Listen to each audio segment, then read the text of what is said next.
Chapitre 12. 12 ans plus tôt, dernier jour de la 8e année de l'ère de la vertu martiale, comté de Liucheng. Xian était assis au bord du balcon de la maison principale, ses jambes pendant tranquillement dans le vide, le front appuyé contre un des piliers de la rambarde. L'air était trop doux pour la saison, si bien qu'un des pruniers du jardin avait fleuri le matin même, et tandis que l'adolescent paraissait dans la lumière déclinante de ce ciel de fin d'hiver, un léger parfum de printemps flotta jusqu'à lui. Les cheveux soigneusement nattés à la manière des jeunes filles de bonne famille et les épaules enfouies sous une cape doublée qui cachait les soies d'une de ces éternelles robes de demoiselle qu'on le forçait à porter, il écoutait avec une certaine lassitude les bavardages des jeunes filles de la maison voisine. Celles-ci étaient attroupées près du haut mur de leur propriété, se bousculant les unes les autres afin de se disputer les étroits interstices des planches légèrement disjointes de la porte arrière de leur jardin. Elles guettaient, tout comme Xian, le moment où la silhouette de Fang Jian se matérialiserait enfin dans la ruelle. La brise porta jusqu'à lui leur gloussement, tandis qu'elles avaient recommencé à se pousser du coude. Dès son arrivée au manoir des parents de Xian quelques mois plus tôt, Fang Jian était devenu le principal sujet d'admiration de toutes les filles du quartier. Xian, piégé dans ses robes de demoiselle, soupira. Il n'était pas difficile d'en deviner la raison. Même lui était fasciné.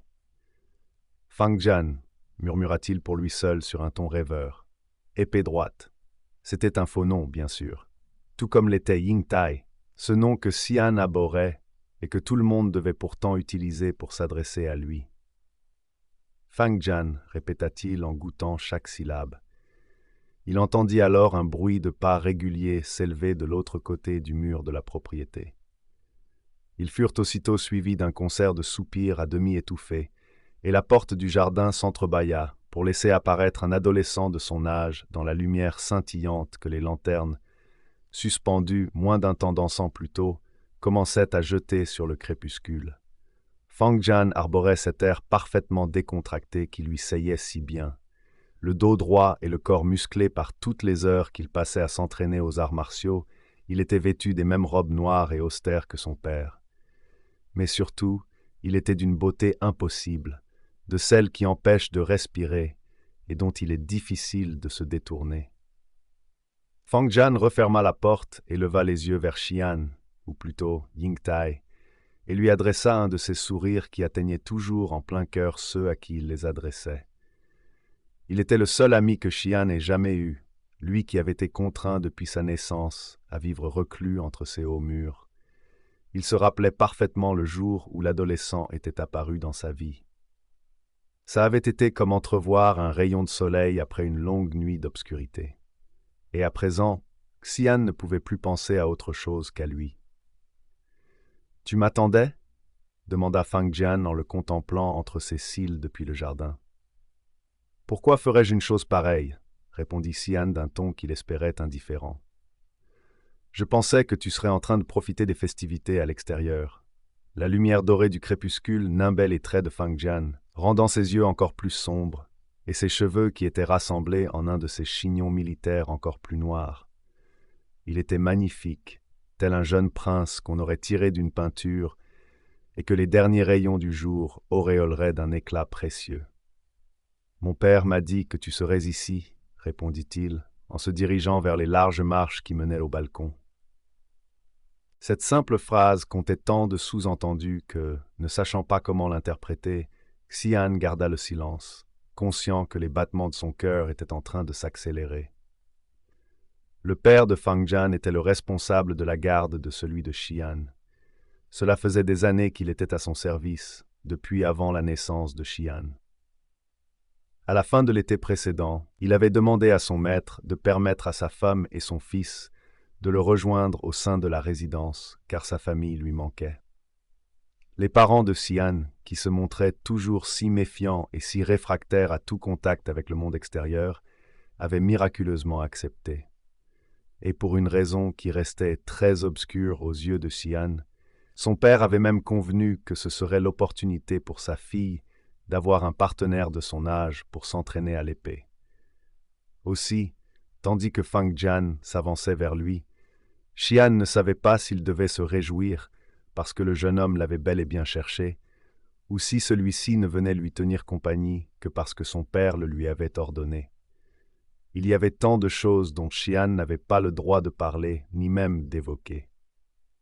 Le fait que sa famille vivait cloîtrée derrière les hauts murs qui encerclaient leur manoir, la règle qui interdisait à Xian de sortir de la propriété, le besoin viscéral de ses parents de prétendre qu'il était une fille se prénommant Yingtai, alors même qu'il suffisait d'un regard pour que n'importe qui s'aperçoive que, malgré ses traits fins et délicats, il n'en était pas une. Peu importait le nombre d'épingles que l'on piquait dans ses cheveux, ou de broderies dont on garnissait les robes qu'on le forçait à porter, il n'était rien d'autre qu'un jeune homme qu'on affublait en demoiselle. L'intérêt, fin ou réel, de Fang Jian envers lui était un autre de ses sujets interdits. L'adolescent était le fils d'un de leurs serviteurs. Même s'il détestait Xian ou n'avait aucune envie de passer du temps avec lui, si on le lui demandait, il était obligé de le faire. Et même si Xian n'avait jamais eu l'impression que Fang Jian se forçait à feindre quoi que ce soit, force était de constater que l'attitude légèrement trop polie qu'il avait affichée envers lui les premiers jours s'était depuis longtemps relâchée, au point que Xian avait par moments l'impression que leur relation avait changé. Mais à y réfléchir, il était plus probable que ce soit lui, Xian, qui avait changé. Si tu souhaites admirer les feux d'artifice, il va falloir grimper sur le toit, déclara Fang Jian en prenant place à côté de lui, ses jambes pendant dans le vide tout près des siennes. Sur le toit, personne ne lui avait jamais proposé de faire quelque chose d'aussi audacieux. Tu manqueras tout le spectacle si tu restes ici. Xian ne répondit pas. Être sur le toit, ce n'est pas quitter la propriété, tenta de le rassurer Fang Jian.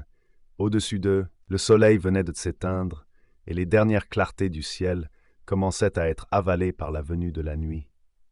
L'éclat doux des lanternes illuminait les alentours, donnant à Xian l'impression de vivre un de ces moments particuliers, éphémères et précieux. Je pourrais même apporter ces gâteaux de lune qu'ils vendent dans les rues, comme ça ce serait exactement comme si nous étions dehors.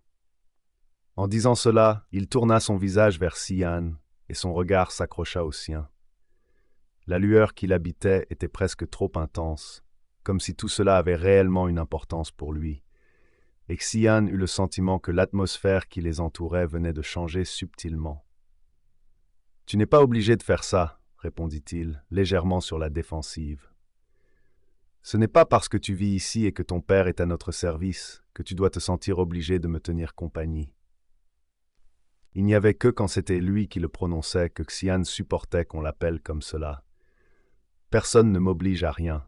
Je suis venu parce que j'en ai envie, parce que j'ai envie d'être avec toi. » Ces mots simples trouvèrent un écho en Xian, effleurant dangereusement quelque chose d'enfoui profondément en lui. Au même moment, Fang Jian tendit la main dans sa direction et ses doigts se refermèrent sur ceux de Xian. « Et je pense que toi aussi, tu as envie que je sois là. » Xian n'eut conscience que du contact doux et chaud des doigts qui s'entremêlaient aux siens, du frisson que cette sensation éveillait en lui et des battements qu'il sentait déborder de son propre cœur. Il déglutit, incapable de dire quoi que ce soit, mais ses yeux avaient dû parler pour lui, car, comme s'il venait d'y lire la confirmation qu'il attendait, Fang Jian se pencha vers lui et l'embrassa. L'épée sous la neige est disponible au format papier et numérique. Si cette histoire te plaît, abonne-toi pour ne rien manquer et laisse un like ou un commentaire pour me donner ton avis. Merci pour ton soutien.